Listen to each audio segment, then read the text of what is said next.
Excuse me a moment while I finish sucking on this mint. / chewing it. I have a really hard time keeping a mint in my mouth for as long as it actually lasts. So I usually end up finding myself biting into them and chewing them and swallowing.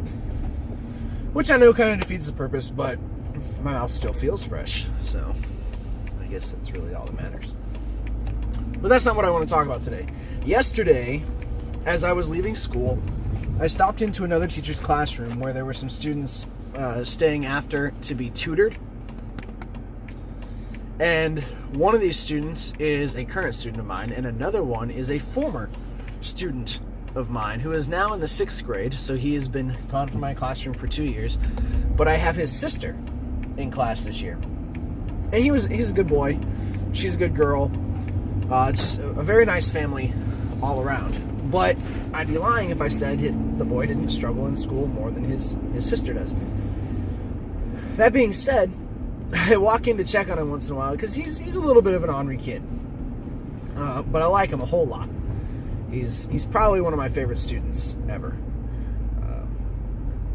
And I've told some other students this as well.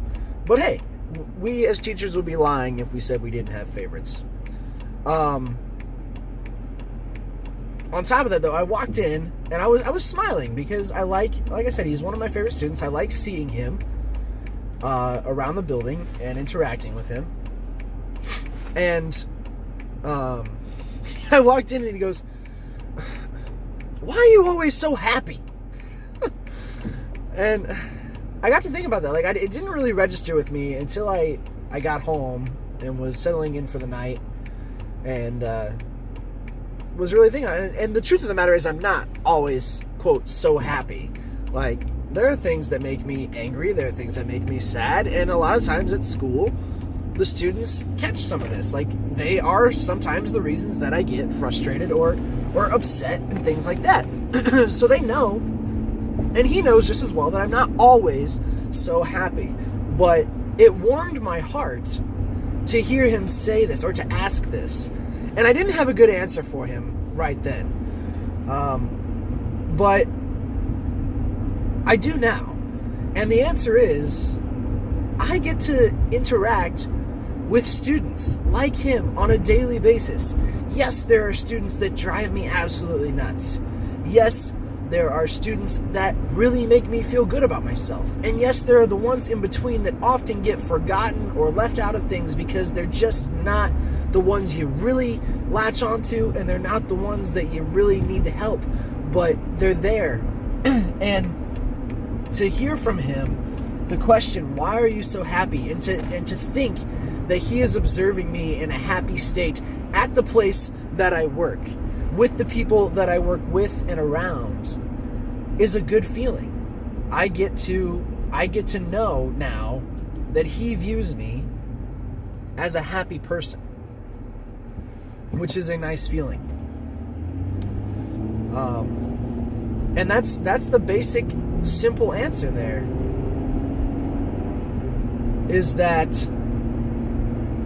even though I may not be happy all the time, like glad, I'm always happy, glad. No, I'm not always happy. I'm contradicting myself here.